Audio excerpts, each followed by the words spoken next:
지리산 청정골 자연을 담다 메주, 된장, 고추장, 청국장, 청국분말, 진산면가 010-8322-5013.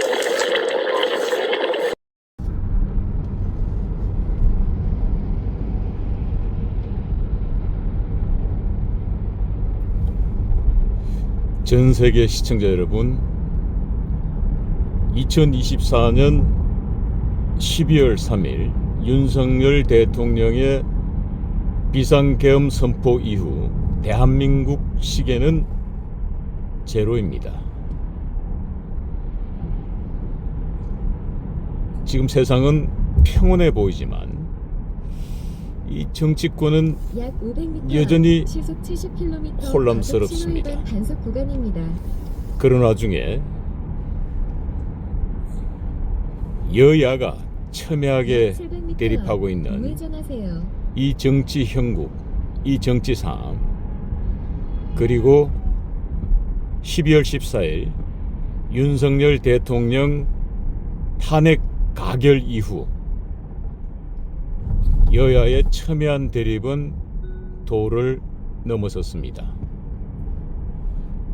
온갖 방송에서는 약 300m 앞 보수 진영의 우회전하세요. 변호사들은 다른 도로로 진입하지 윤석열 않도록 주의하세요. 대통령의 내란죄는 성립되지 않는다.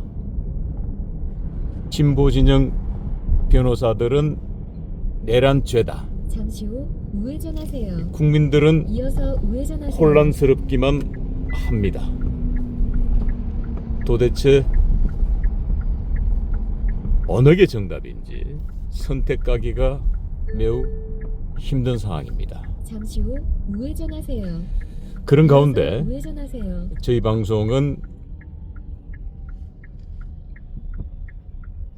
이 법조계 은둔의 고수로 알려진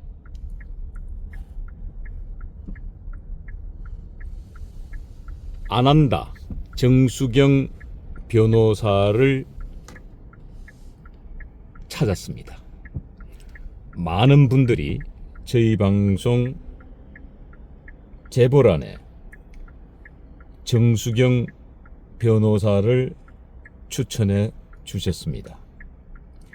그래서 급히 이곳 경기도 광주 바로 시청 행정타운로에 있는 정수경 변호사를 만나러 왔습니다.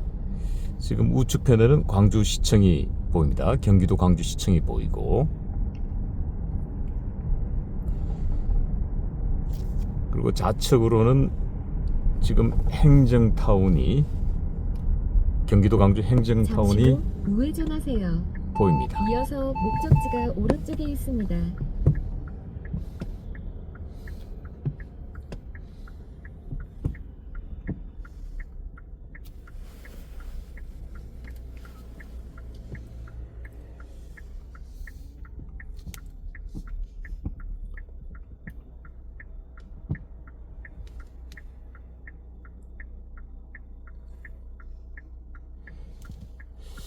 모든 것이 혼란스러울 때 이 속 시원하게 정말 대한민국 법조인들도 이 속 시원하게 얘기를 국민들에게 해주는 것이 아니라 정파에 따라서, 진영에 따라서 이야기를 하고 있기 때문에 이 국민들의 이 혼란스러운 고통은 나날이 대만가고 있습니다.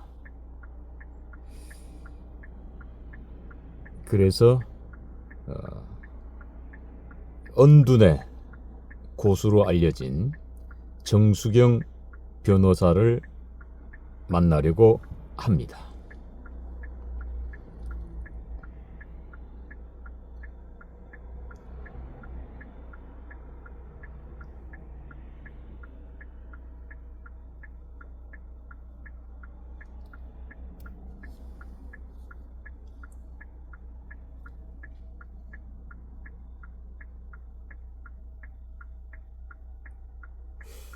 정수경 변호사에 대해서는 제가 양력이나 이 경력에 대해서는 저는 전혀 알지를 못합니다. 많은 분들이 이 언둔의 고수를 찾고 있다는 소식을 접하고 많은 분들이 이 정수경 변호사를 추천해 주셨습니다.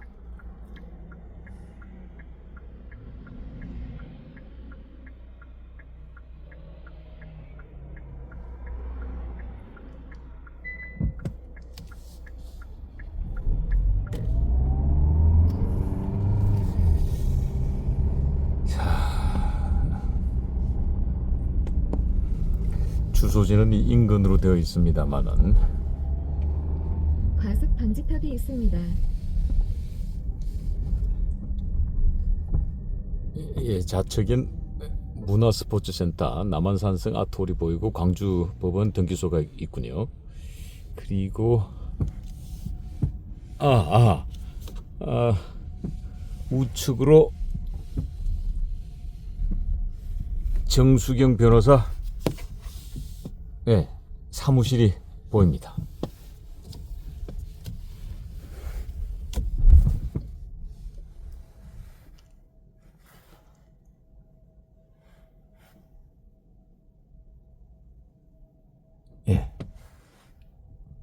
더 필드 디자인 2층에 정수경 변호사 사무실이 있군요.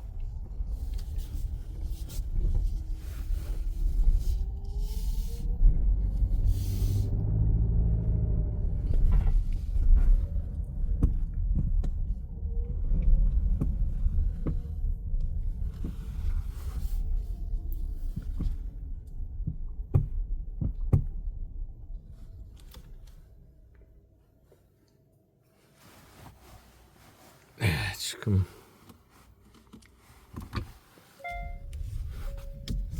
도착을 했습니다만은 주차를 하고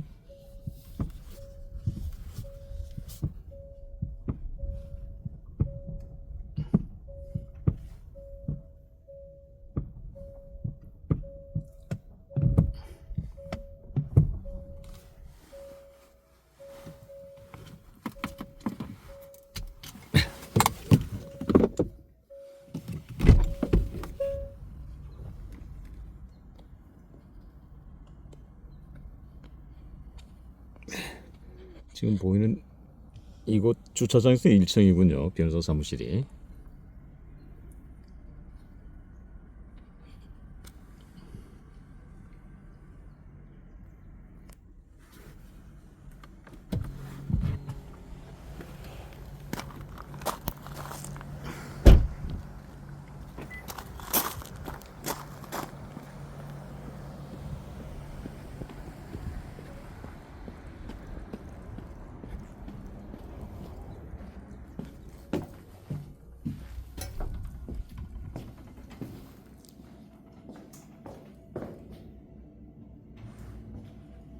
여기군요. 정수경 변호사.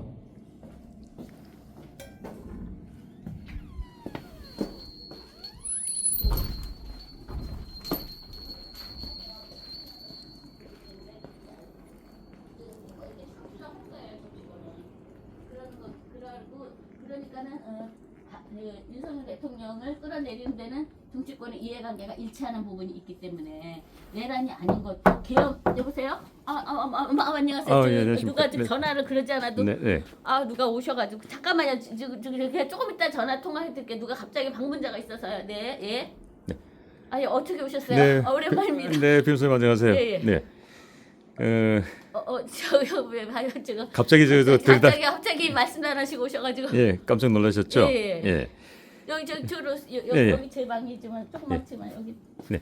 제 방 오시면 안 되는데 여기는 저 일하는 데인데. 그러면 변호사님 거기 바뀌. 예. 잠깐만요. 누가 그러지 않아도 저한테 뭐 그냥 이렇게 사방팔방에서 전화가 많이 와요. 네. 여기 앉아요. 여기는 그냥 여기 앉겠습니다. 네. 여기 앉으시죠. 그럴까요? 예.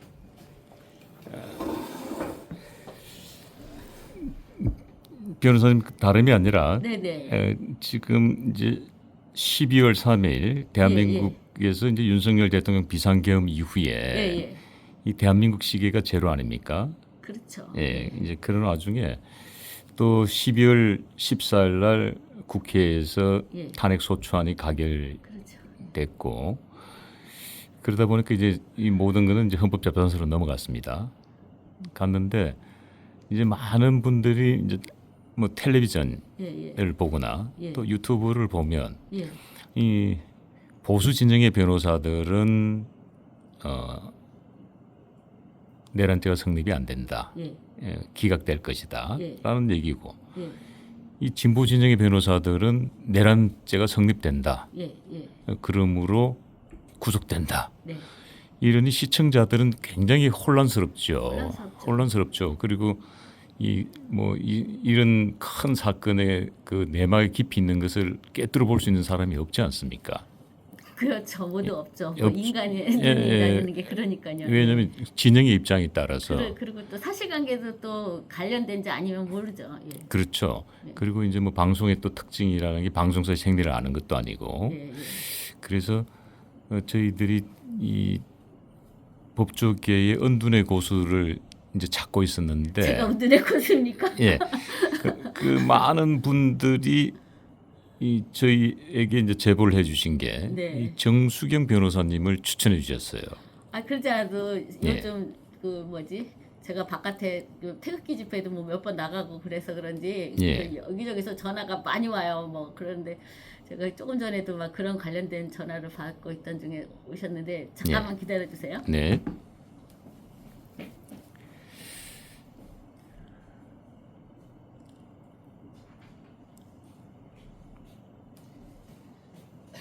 본나봐라 그 저기 막 비상계엄하고 내란죄 형법상 내란죄에 대해서 물으실 것 같아서 조금 예. 전에 어떤 분이 막 질문하고 그래가지고 제가 이걸 막 보던 중이었거든요. 예. 근데 변호사다 보니까 또 이거 뭐 틀리게 말하면 또 안 된다는 이런 부담이 있어가지고 제가 일단 예. 법정번호 제가 좀 출력을 해놨습니다. 예. 예. 이제 그걸 들어가기 전에 이제 많은 예, 분들이 예. 저는 사실 이 변호사님에 대해서 잘 모릅니다. 저희들은 네, 추천받고 네, 예. 왔기 때문에 예, 예. 변호사님의 양력에 대해서 간단하게 설명해 줄 수 있습니까? 많은 분들이 저는 저기 그 사실은 제가 안 한다 변호사라고 뭐 이런 네네네. 얘기도 그래서 제가 늦깎이 변호사다 보니까 안 한다 변호사 이런 얘기가 전에 들었는데 그래서 저는 이 방송을 안 한다 뭐 이렇게 아니, 제가 그런 건 아니고요. 예, 안 한다 변호사가 어떤 뜻입니까? 안 한다. 예. 제가 저의 그 닉네임을 안 한다를 쓸 때가 많아요. 안 한다. 예. 안 한다는 그 인도의 그 저기 석가모니 부처님의 그 제자 중에 말하자면은 가장 측근 그 당시로 보면 일종의 비서실장 격에 해당합니다. 아, 부처님의 비서실장. 수행시자죠. 예. 그분의 이제 안한 존자라고 있어요. 근데 안한다 존자죠. 안한 네. 존자. 그래서 그분을 제가 많이 존경해서 그래서 저도 저분 같으면 좋겠다 그렇게 생각을 해서 제가 제 닉을 안 한다라고 씁니다. 아 그러면은 조금 전에 늦깎이 변호사다 이렇게 그런 말씀하셨 뜻이에요. 일종의. 그렇게 말씀하셨는데 예. 그럼 어떻게 사법고시는 늦게 패스하신 겁니까? 그렇게 말하자면 이제 안 한다 존자는 예. 그 지금의 우리들이 알고 있는 이렇게 부처님의 말씀이라든지 여러 불경이라든지 이런 거 최초의 불전 결집을 이루어내신 분이시거든요. 예. 근데 그분은 놀랍게도 부처님께서 돌아가실 때까지도 깨달음을 얻지 못해서 예. 그 부처님께서 열반에 드실 거를 이렇게 말씀을 하고 그러시니까 막 많이 울고 그랬던 분이세요. 네. 지극히 인간적이고 그런 분이시거든요. 네. 그런데 이제 그 전에 아마 그 부처님의 그 제자들을 존자라고 많이 하시는데 그분들이 아라한이 한 499명이 됐는데 마지막 제 500번째 아라한이 되시는 분이신데 그분은 돌아가신 다음에 아라한이 됐어요. 근데 그분이 그 기억력이 엄청 좋아가지고 부처님 옆에서 계속 수행을 하시면서 본인이 들었던 말에 대해서 나는 이렇게 들었는데 이시아문 뭐 이러면서 예. 당신들도 이렇게 들었느냐 내가 들어서 기억하는 게 틀림이 없느냐라고 이렇게 물어서 그러면 500명의 아라한들의 동의를 받아서 예. 그 부처님이 생전에 하셨던 말씀 이런 거 그런 거를 전부 모았답니다. 그리고 나서 그걸 다 모으고 끝난 다음에 세상이 이제 평온해져서 모두 흩어져서 각자 이 말을 전하러 각자의 길을 가자. 그렇게 해서 이제 모든 게 부처님의 말씀이 구전으로 전부 이렇게 퍼졌거든요. 예. 그러다가 이제 시간이 지나면서 이제 아마 3대 불정결집은 뭐 아소카 왕이 했다, 뭐 몇 대 불정결집 몇 번 했다 이렇게 하면서 쭉 이제 현재까지 이렇게 구전된 것을 많은 그 구전에서 퍼져서 나와 있는 그런 부처님의 그 행적에 관한 것을 이렇게 계속 이제 현재 최근까지도 또 그거를 이제 나중에 최근에 또 법화경 뭐 이런 것도 많이 그 후대에 이렇게 결집된 거라고 그러는데, 근데 그런 일에 기초를 하신 분이 아난다 존자세요. 근데 그분은 뭐 깨달음이 크거나 뭐 재주가 많거나 이런 게 아니라 그 굉장히 인간적이어서 인간적인 고통도 많이 겪으셨던 분인데 가장 늦게 아라한 중에서 가장 늦게 아라한이 됐기 때문에 그래서 늦깎이란 뜻으로 그리고 그분의 그 인간적인 면 그런 거를 제가 굉장히 존경하기 때문에 저를 감히 그분의 그 뭐라 그럴까 그분의 이름을 제 닉으로 이렇게 감히 쓰고 있습니다. 그래서 안 한다 이걸 많이 쓰다 보니까 사람들이 안 한다 변호사라고 또 그러더라고요. 그러니까 우리 결국은 우리 정수경 변호사님은 나는 굉장히 인간적인 변호사다. 아니요, 굉장히 인간적인 그리고 정도는 나는 안 되고요. 부처님의 비서실장으로서 아난다 존자가 모든 것을 기록하기도 했으니까 예.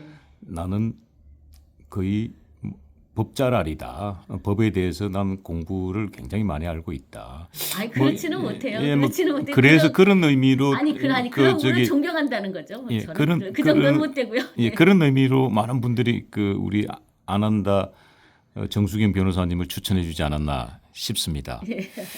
자, 변호사님 이제 자 많은 분들이 이제 궁금해하고 있는 이 방송에서 보면은 이제 보수 진영의 변호사들은 내란죄가 성립되지 않는다. 그리고 진보 진영의 변호사는 내란죄다. 그리고 지금 언론에 보도되고 있는 내용들은 뭐 윤석열 대통령이 우호적인 것 같으면서도 또 우호적이지 않은 것 같고 굉장히 혼란스럽거든요. 사실 시청자들 입장에서는. 그렇죠. 그러니까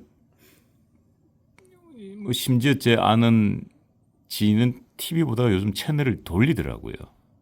왜냐면 똑같은 말의 반복이다. 그렇죠. 그러니까 패널들이 똑같은 거의 사람들이 시민시키는 똑같은 변호사들이 이 채널 저 채널 나와가지고 똑같은 말을 반복하고 있으니까 이게 뭐가 뭔지 혼란스럽다 이거죠. 그러니까 좀 우리 좀 속 시원하게 이 언둔의 고수 안한다 정수경 변호사님을 통해서 좀 듣고 싶다라고 해서 이제 제가 찾아온 겁니다.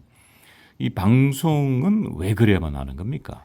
방송을 그런 말씀을 하기 전에 네. 왜 변호사들의 의견이 이렇게 방송에 나오는 사람 의견 다르고 네. 유튜버 이런 데 출연해서 물론 뭐 야당 쪽에 친화적인 유튜브 쪽에 나오시는 변호사님도 다른 말씀을 하시겠지만 그렇죠.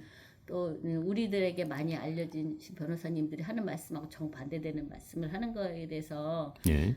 국민 여러분들께서 많이 혼란스러워 하시는데 네. 그거는 기본적으로 변호사의 업에 대해서 고민을 해보셔야 됩니다. 뭐냐면 여러분들께서도 이렇게 재판을 해보시면 알지만 원고도 있고 피고도 있잖아요. 네. 그럼 원고를 법정에서 대리하시는 분은 원고 측 변호사고 네. 피고를 대리하시는 변호사는 피고 측 변호사시잖아요. 네. 근데 원고의 주장이 맞는 것인지 피고의 주장이 맞는 것인지 그거는 모르잖아요. 네. 그렇죠. 법관의 입장에서는 네.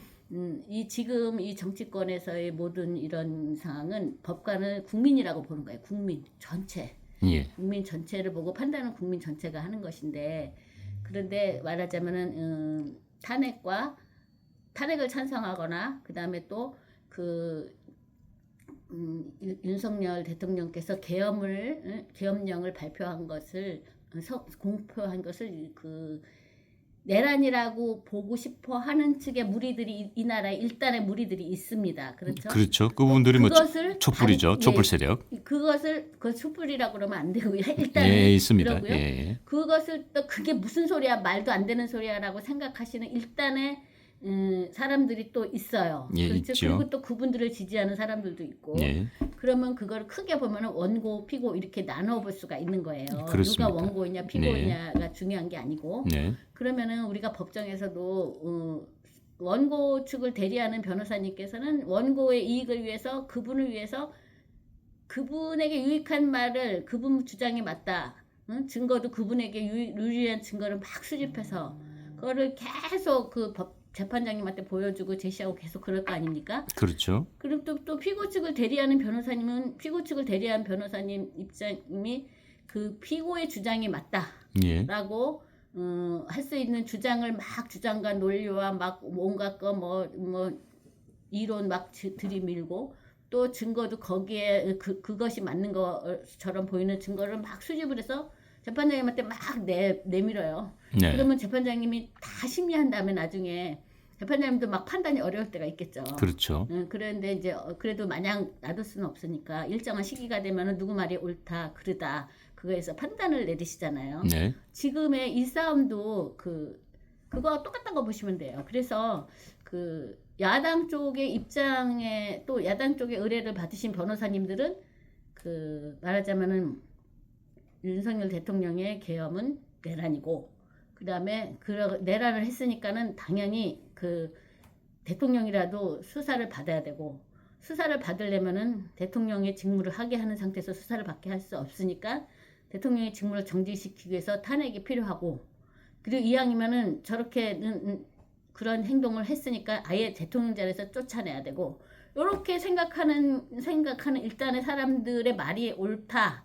그 사람들의 말을 옳다고 하는 식으로 계속 논리도 피고 막 그러는 거예요. 막 재판장이 이렇게 재판할 때 보면 막 누구 말이 맞는지 혼란스러울 정도로 막 정신없이 막 하는 게 변호사들이 그거를 하는 게 일이니까 그렇게 하고 또 반대쪽에서는 무슨 소리냐. 그 계엄이 무슨 내란이냐. 계엄은 대통령이 헌법상 부여된 자기의 직권을 행사한 것인데 내란은 무슨 내란이냐. 자기의 직권을 행사한 것이지.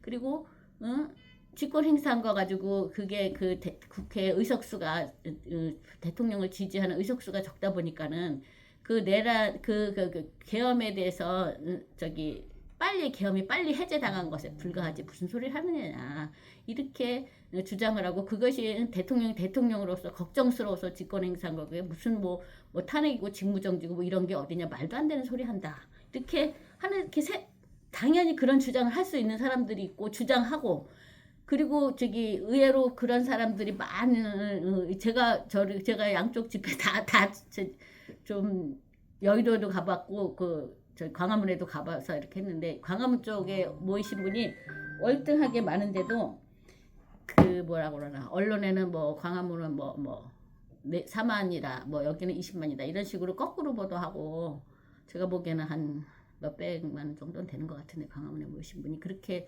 이상한 현상도 벌어지고 그러는데 그런 건 저 나름대로 전부 다 일정한 세력을 지지하는 쪽의 사람들의 말을 그대로 반복하는 세력과 그 반대로 억울하고 생각하는 사람들이 또 이렇게 이게 서로 충돌하는 것 같아요. 그런데 변호사님 그런 거지.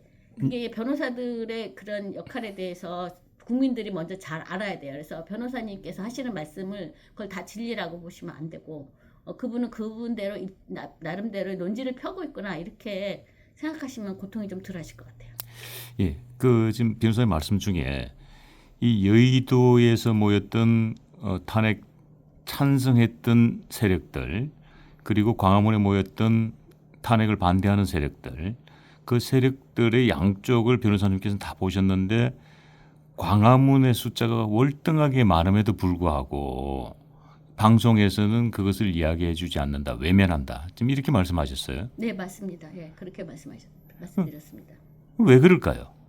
뭐 저도 단정적으로 말할 수는 없지만 방송의 개념은 신속 정확 보도지 않습니까? 우리는 정확성이 떨어지네요.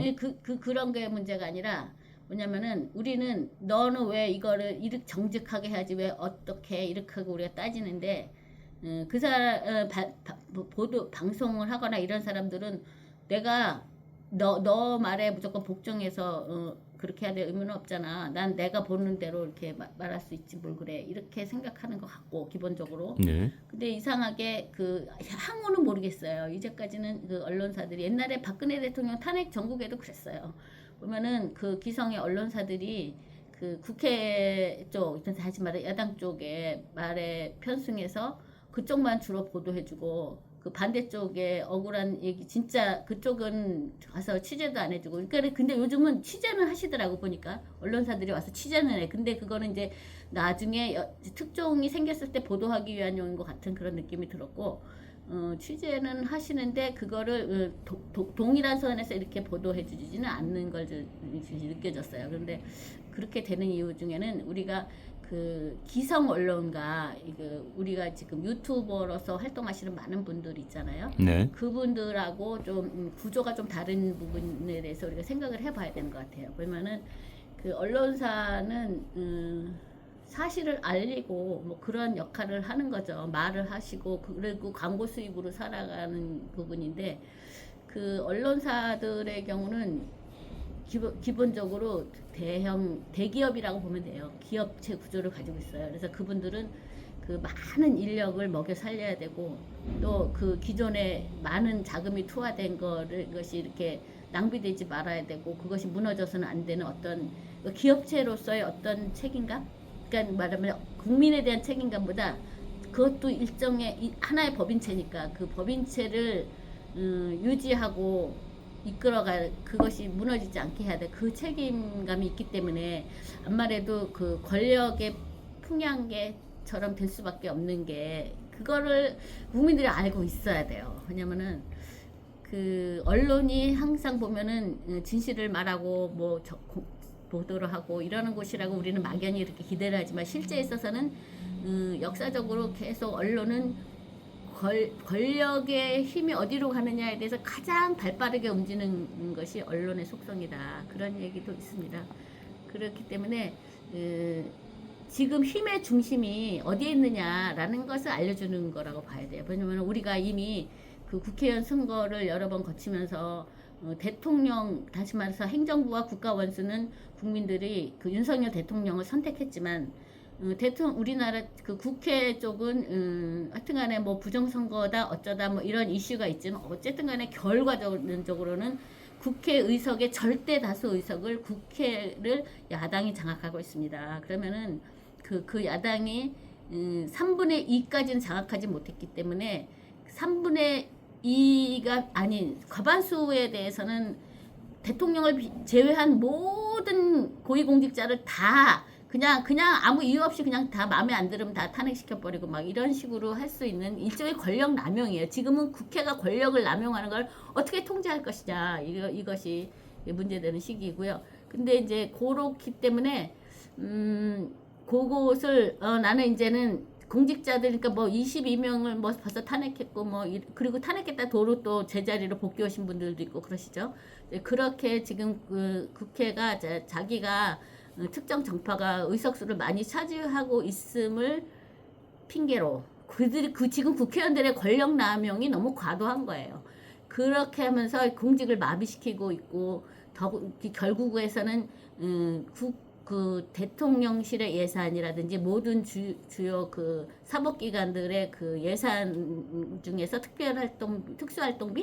특수활동비를 전부 영원으로 만드는 그 예산 결의권을까지 그걸 핑계 삼아서 이렇게 권력의 횡포를 저지르고 있기 때문에 그거를 더 이상 볼 수 없어서 대통령 입장에서는 그것이 전시사변2에 준하는 사태 전시사변은 아니지만 전시사변과 마찬가지 국가의 위기를 초래할 수 있는 사태가 됐기 때문에 왜냐하면 뭐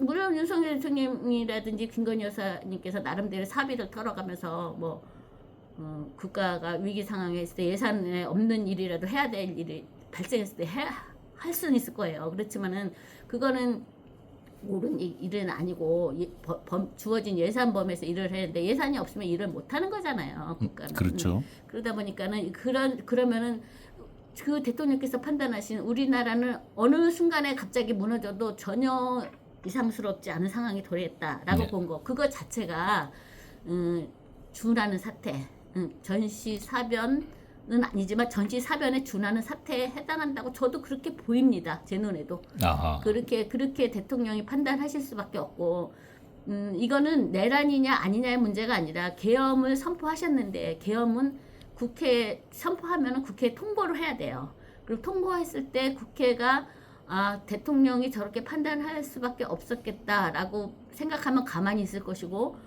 이게 무슨 소리야라고 나는 다르게 생각하는데 하면은 모여서 그거를 계엄을 도로 해제해달라고 요구할 수 있는 권한이 또 국회에 또 있습니다.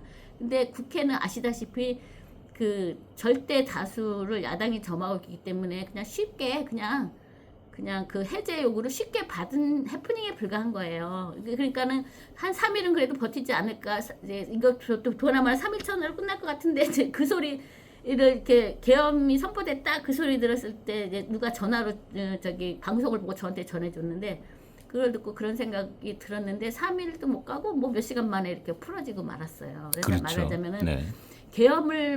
계엄령을 발표할 수 있는 사태에 이르러서 발표를 했지만 국회 의석수가 절대 의석수가 적은 상황이었기 때문에 그것이 그냥 예산을 갖다가 제로로 만들어놓은 국회의원들이 뭐 계엄은 뭐 그냥 놔두겠습니까?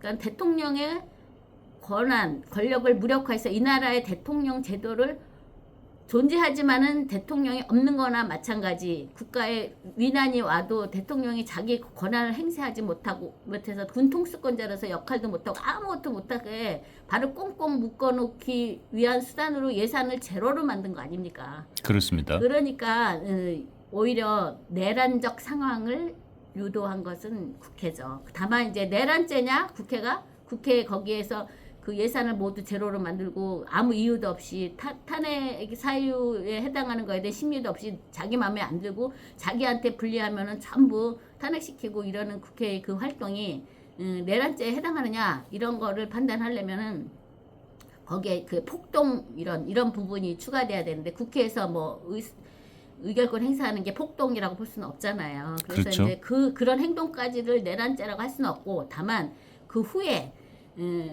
그 대통령이 비상계엄을 발표했다가 비상계엄이 해제된 이 사건 가지고 그것을 탄핵으로 몰아갈 때 그 야당 측 사람들은 나름대로 자기의 조직력을 통해서 그 여의도에 많은 그 자기들의 말에 찬동해서 움직이는 사람들을 동원을 했어요. 제가 보기엔 동원했다고 볼 수밖에 없어요. 와서 보면은 그분들은 자발적 참여자보다는 조직적인 동원인 흔적이 많거든요. 네. 그러면은 그것을 또 공중파 방송을 통해서 그분들이 뭐 여의도에서 뭐 대통령의 뭐 탄핵을 바라는 사람들이 뭐 양 몇십만이 모였다고 막 이렇게 해야 되고 그것을 보여주고 그 부분이 폭동이라고 볼 수 있을 것 같아요. 오히려.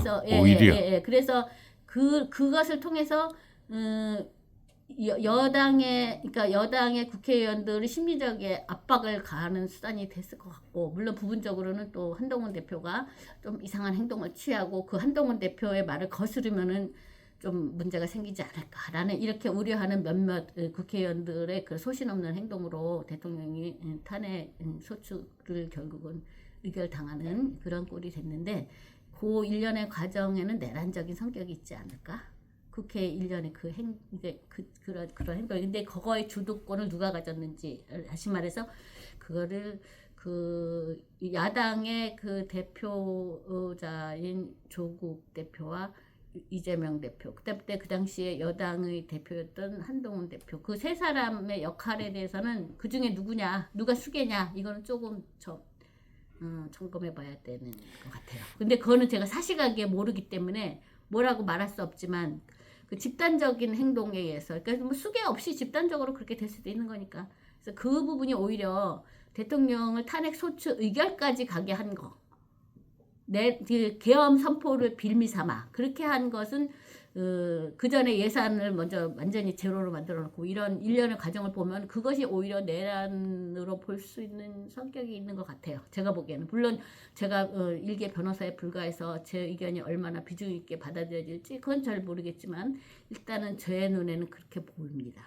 그러니까 우리 정수경 변호사님의 말씀은 오히려 내란죄는 윤석열 대통령이 아니라 네, 그것을 선동한 세력들, 네, 예. 그게 그쪽이 오히려 내란의 비중 그쪽에 있다. 야당을 야당 쪽, 예, 지지하는 야당도 무리- 지지하는 사람입니다. 지지하는 거는 내란에서 이제 부와 내동 이런 거로 보는 거고요. 거기에도 나름대로 계획이 있고 나름대로 전략하에 예산을 빵으로 만들어서 그렇죠. 예. 윤석열 대통령 코너로 몰고 이런 게 네. 이렇게 하면 이렇게 내가 이렇게 하면 저기는 저렇게 행동하겠지 네. 다 예상하면서 일을 벌린다고 봐야 되거든요. 그렇죠. 예상 시나리오들 같다.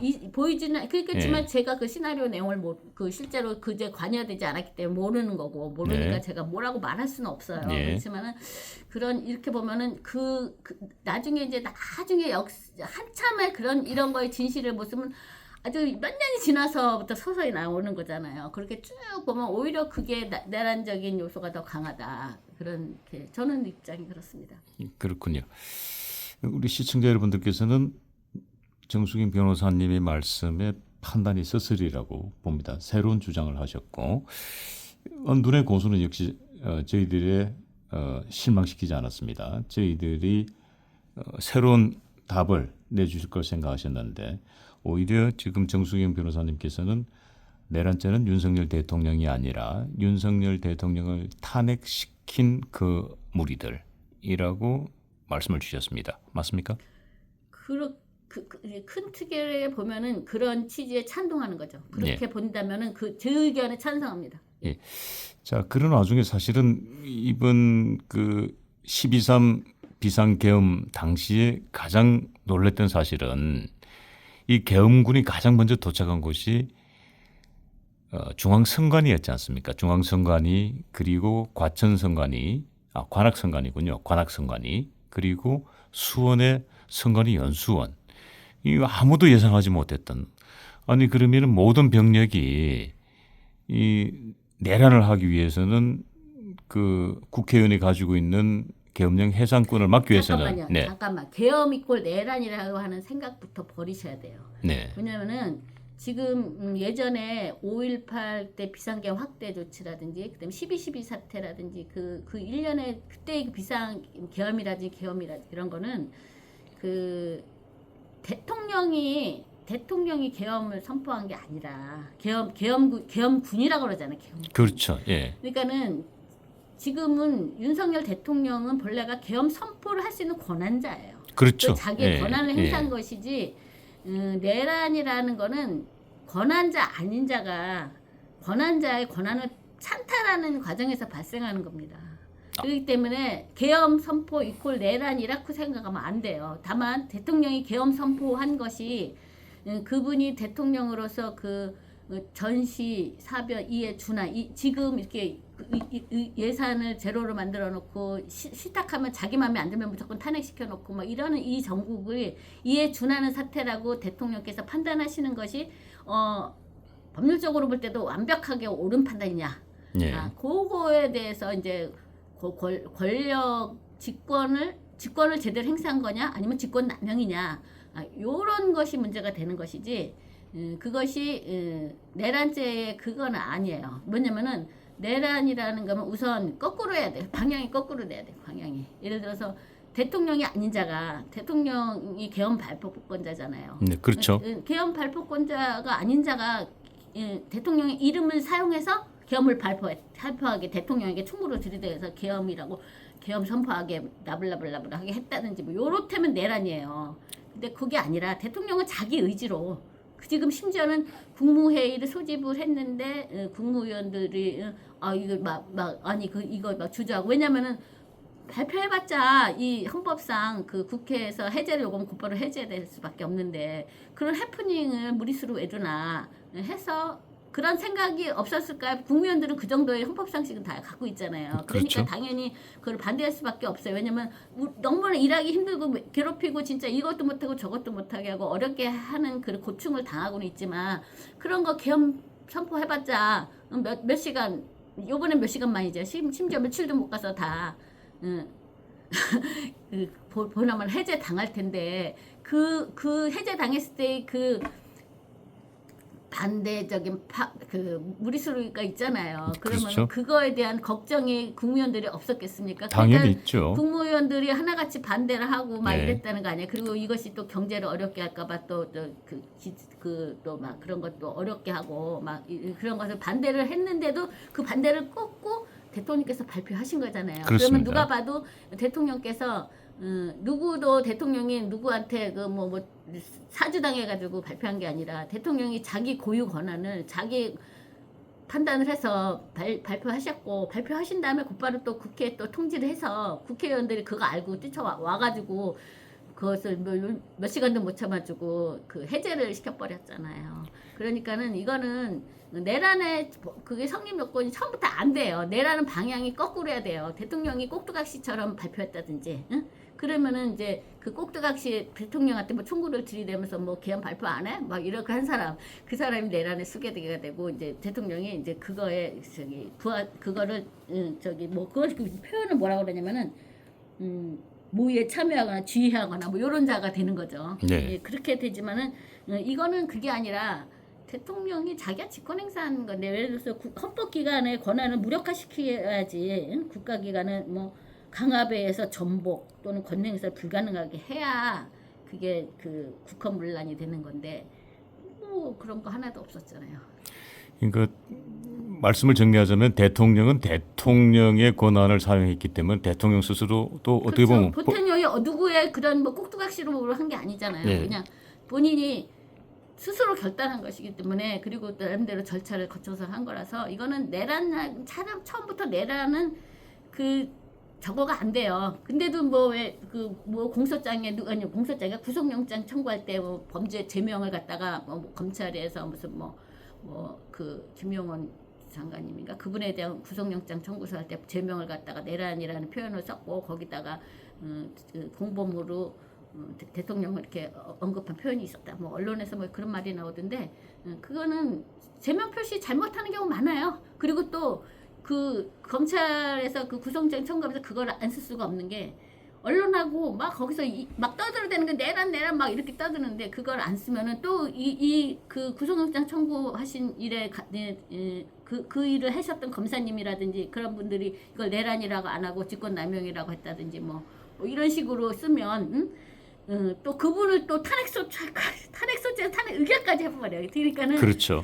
뭐 연달아 우리나라에 말하자면 웬만한 공직자들 뭐 하위직 말고 웬만한 그 나름대로 그 독립적인 권한을 행사할 수 있다고 보이는 모든 고위공직자 전원을 다 탄핵 의결시켜가지고 그 우리나라의 그 모든 국법질서를 확 무너뜨릴 수 있는 게 현재 권력 그 야당의 그 국회에서의 야당의 의석수예요. 근데 그분들이 저렇게 권력을 가지고 있으면 그 권력을 나라를 위해서 정말 좋은 방향으로 쓰는 게 아니라 전부 자기 그다음에 뭐 그냥 뭐 장난삼아 너희들 내 앞에 줄 안 서면 너희들이 백일 것 같아 어디 한번 보자 뭐 완전히 뭐 조선시대에도 있지 않은 그런 행동이 지금 계속 벌어지고 있거든요. 다만 중요한 건 뭐냐면은 그분들이 그렇게 권력 남용을 할 수 있는 건 누구를 상대로만 가능하냐 고위 공직자를 상대로 해서만 가능해요. 국민은 아닙니다.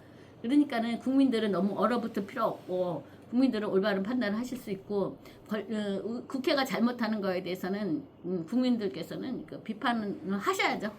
비판하시고 싶으신 분은 하실 수 있는 거고 물론 그것이 옳다고 생각하시는 분은 옳다고 뭐 하셔도 되는 거고 자유죠. 그거는 국민들의 자유고 저는 그렇게 봐요. 그래서 이게 지금 그리고 대통령께서 선관위를 덮치고 막 이러는 거는 이 모든 게 그 부정선거에 의해서 당선된 국회의원들이다 보니까 책임감도 없고 이런 생각도 없고 그냥 자기네들 저렇게 행동하는 게 아닌가 이런 의구심을 충분히 가질 수 있었을 것 같아. 그러니까는 그런 것을 내가 이렇게 생각한다라는 걸 보여주기 위해서라도 선관위 쪽을 먼저 가게 하지 않았을까 이런 생각이 들어요.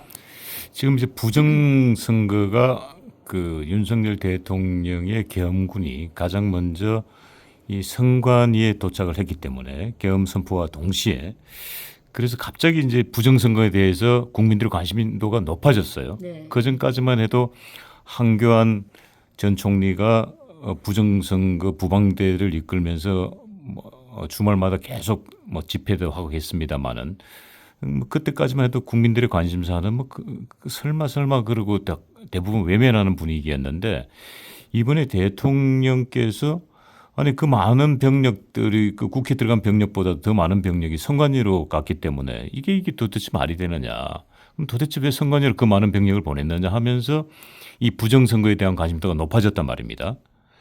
변호사님께서는 혹시 부정선거에 대해서 어떤 개인적 의견을 가지고 있습니까? 저도 그 부정선거 부분에 대해서 이게 태극기 집회 가면 그거를 발표하시는 분이 그거 깊이 연구하시는 분이 계시더라고. 네. 그래서 진감인가 하면서 그분들을 쫓아서 선거관리위원회 가가지고 또 말씀도 들어보고 많이 해봤어요. 네. 그랬는데 그 세상에 우리가 선거 개표하는 과정에서 보면 굉장히 많은 사람들이 개표 종사를 하잖아요. 네. 그렇게 많은 사람이 이렇게 그러면 그 사람들은 일종의 서로 간의 감시원 역할도 할 수 있는 거 아닙니까? 그렇습니다. 그렇게 많은 사람들이 이렇게 하는 데서 어떻게 부정을 할 수 있다는 거야. 네. 이렇게 그렇게 순수한 생각을 하시는 분들이 이 부정선거는 있을 수가 없어 이렇게 생각하시는 그 근저에는 그거예요. 그런데 예.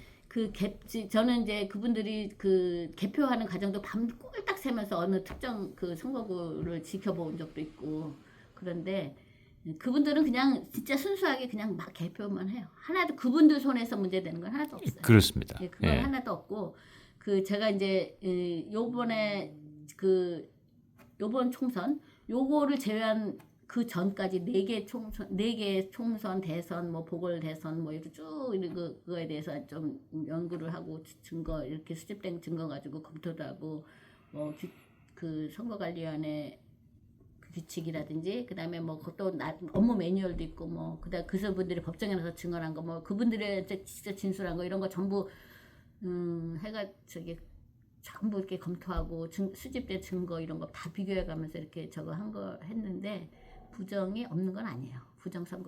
부정선거가 그분이 굉장히 빨리빨리 수습을 하는 거고 다만 이제 제가 느낀 거는 뭐냐면은 선거관리위원회가 주도적으로 부정을 진행하는 게 아니라 이 선거가 정말 해킹이 쉬운 구조 그렇게는 돼 있는 것 같아요. 해킹이 쉬워가지고 선거관리위원회 이름으로 진실과 다른 어떤 수치를 막 발표하게 만드는 구조인 것 같고 그러니까 지금은 디지털 빅브라더에 의해서 선거관리위원회 그 사전투표는 본 투표하고 달라서 지금 누가 이렇게 와서 선거를 했는지 안 했는지 이런 거를 그 현장에서 카운트하지 않습니다. 현장에서 카운트하지 않고 그냥 컴퓨터가 알아서 카운트해서 쭉 출력해서 주면 거기다가 입에 사인을 하는 형태로 돼 있어요. 그러다 보니까는 선거관리위원회 이름으로 투표를 이만큼 했다라고 이렇게 발표하면 그 다음에 선거관리위원회가 거기서 수습해야 되는 어떤 이상한 그 구조로 돼 있고 그런 거 아닌가 이런 생각이 좀 전에 그런 의문을 가져본 적이 있고요. 제가 고권에 대해서 예전에 그 부정선거 방지된가 거기서 참관인 교육하면서 한 게 있어요. 좀 너무 많은 내용을 하니까는 막 빠르고 그래가지고 내용도 빠르고 그래가지고 좀 처음 들어보시는 사람들은 어려울 수도 있어요. 근데 그거를 보시면은 저는 부정선거가 없다고 생각하지 않아요. 부정선거는 있다고 봅니다. 제가 그 한교안 전 총리를 만났는데 그 한교안 전 총리에게 그 부정선거 관계에 대해서 여쭤본 적이 있습니다. 근데 그때 자신 있게 말씀을 하시더군요. 그 부정선거와 관계된 물증은 다 확보됐다. 단지 여론이 우리를 도와주지 않을 뿐이다. 그런 말씀을 드린 적이 있습니다. 황교안 대표님 경우 뭐가 문제냐면은 그 황교안 대표님께서 부정선거에 대한 증거를 많이 갖고 있는 거 맞으세요. 네.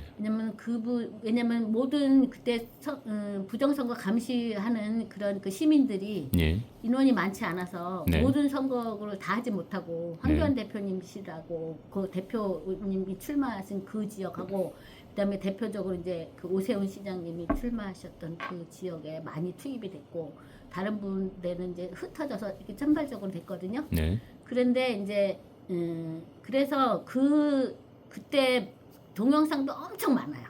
엄청 많고 그것이 다 황교안 대표님께 다 전달된 것으로 알고 있습니다. 그래서 황교안 대표님께서 그 부정에 대한 증거는 넘쳐나게 많이 갖고 계시는 것도 맞고 네. 그 동영상 자료라든지 이런 거 보면은 정말 뒤집어질 정도로 진짜 그 뭐야 그 가짜 투표지 막 그 여기 선거 사전 투표함을 열지도 않았는데 투표지 분류기라고 그래가지고 전자개표기라는 게 이미 막 한참 돌아가고 있는 장면도 나고 다 있어요. 그래서 그건 넘쳐나게 많은데 다만 문제는 뭐냐면 그 당시 어떠한 사정으로 황교안 대표님께서 선거무효 소송에 동참을 못 하셨어요. 그분이 아마 대표님이다 보니까는 본인의 하나 대표직을 사임했다 하더라도 다른 분들에 대한 의견을 무시하고 본인 독자적으로 행동할 수가 없어서 의중을 물어봤다가 그러면 당선된 사람은 뭐 부정선거로 당선됐다는 거냐 뭐냐 실제로 자기들이 부정하고 그런 거 하나도 없는데 그런 거 사이에서 그분이 여러 가지 정치적인 입장 때문에 선거 무효 소송에 나서지를 못하셨던 것 같아요. 정확하게는 저도 사정은 모르지만 나중에 이제 후담으로 이렇게 전해드리는 걸 종합해보면 그런 부분이 있거든요. 그래서 그분이 선거무효 소송에 제기하지 않으셨어요. 그런데 그 많은 증거들을 사람들이 황교안 대표님한테만 갔겠냐. 다른 분들도 다 공유됐을 거 아닙니까? 그렇죠. 그러다 보니까 다른 선거구의 선거무효 소송에 나서고 그런 분들이 그 증거를 많이 활용했을 것도 같은데 문제는 그 선거무효 소송은 국회의원 선거무효 소송은 해당 지역구 자기 선거구에서 수집한 증거 그거 가지고 싸우는 거 아닙니까? 예. 그러다 보니까는 황교안 대표님 지역구에서 수집한 증거를 다른 지역구에서의 증거 자료로 사용할 수가 없잖아요. 만약에 저기 한강의 사정은 남산에서 얘기할 수는 없는 거 아닙니까? 그러다 보니까는 그 재판이라는 거는 10중 8구 네 말이 맞아라고 확신을 주는 증거를 법관에게 제시하지만 법관은 그거에 대해서 네 말이 맞아 무효야 이렇게 땅땅 쳐주거든요. 근데 그게 보면은 네 지역에 대한 게 아니잖아. 다른 거잖아. 이런 부분 때문에 재판관들로서 그런 경우 재판하기 굉장히 어려워요. 그러다 보니까는 뭔가 이게 문제는 있는데 문제는 있지만은 이렇게 땅땅 칠 수 있을 만큼 자신 있게 땅땅 칠 수 있는 상태가 안 되니까 그러다 보니까는 다른 지역구에서 선거무효 소송을 많이 제기하신 분들은 그 증거가 어려움 속에서 그 실제로 이루어진 그 증거는 없고 나중에 개표가 된 거에 대한 증거만 있거든요. 근데 개표된 거에 모양이 이상하고 막 이런 것만 있는 것이지 또 이런 부분이 좀 있었던 거 아닌가 싶어요. 그런데 다만 이게 대통령 선거에서라면 한 지역에서 일어났던 그 부정의 증거만 가지고도 대통령 선거 자체를 모두 다 무효화시킬 수 있거든요. 근데 이게 국회의원 선거였다 보니까 이런 우리가 국민들이 그 부분 때문에 좀 이렇게 오해하시는 분이 있어요. 어머 선거 무효난 거 하나도 없다라는 그런 얘기 나오거든요. 그래서 그거는 그런 걸 아시면 돼요. 그러면은 이게 이런 건 아니구나. 모든 것이 아직 밝혀지지는 않았지만은 그런 거예요. 뭐 법관이 자기 식구끼라서 자기 식구 한 선관위하고 법관이 동일한 조직이라서 뭐 이런 건 너무 앞서간 얘기고요. 물론 이제 구조적으로 좀 애매한 부분이 있어요. 그렇지만은 그런 부분이 있기 때문에 우리가 많은 분이 선거 감시 활동에 투입이 돼야 되고 그다음에 선거 참관인들이 결국은 현실적으로 감시를 해야 되는데 이 선거 참관인들이 이런 선거 참관 경험이 있거나 막 이런 부정 선거를 감시하는 이런 능력이 있거나 이런 분들이 배정되는 게 아니라 보통 보면은 각 국회의원 후보자들 대해서 자신들에게 많이 이렇게 와서 봉사를 많이 해주신 분이라든지 그분들한테 이렇게 배려 차원으로 배정되는 경우가 굉장히 많아요. 그거부터 고쳐야 돼요. 그래서 그런 게 필요한 것 같습니다. 예. 자, 마지막으로 오늘의 주제인 헌법재판소의 이 탄핵 심판 과연 기각될까요? 인용될까요? 이게 제일 궁금하네요. 그거는 이제 우선 저기 그 윤석열 대통령에 대해서 진행되고 있는 그 수사 있잖아요. 지금 공수처에서 이제 수사를 하게 될 것 같은데 네. 그 내용도 지켜보실 거고요. 그러니까 그것의 변론을 우선 잘 하셔야 되고 그 준비를. 네. 그다음에 이 헌법재판은 다분히 그 정치적인 재판의 성격도 있어요. 예. 그래서 그분들이 쫄지 않게 예. 우리 그 대통령을 지지하시는 많은 분들 그래서 진실에 대해서 이것이 진실이라고 확신하는 많은 분들이 그 헌법 재판을 하시는 재판관님들이 쫄지 않도록 그 역할을 많이 해주셔야 될 것 같습니다. 저희 구체적인 얘기는 그거는 제가 할 말은 아니고요. 예. 네. 결론은 헌법재판소 재판관님들이 쫄면은 쫄면은 인용이고 예. 예, 쫄지 않으면 기각이군요. 기각이다. 예, 그겁니다. 예. 네. 장시간 시간 내주셔서 고맙습니다. 네. 정수경 변호사님. 지리산 청정골 자연을 담다. 매주 된장, 고추장, 청국장, 청국분말. 진산명가 010-8322-5013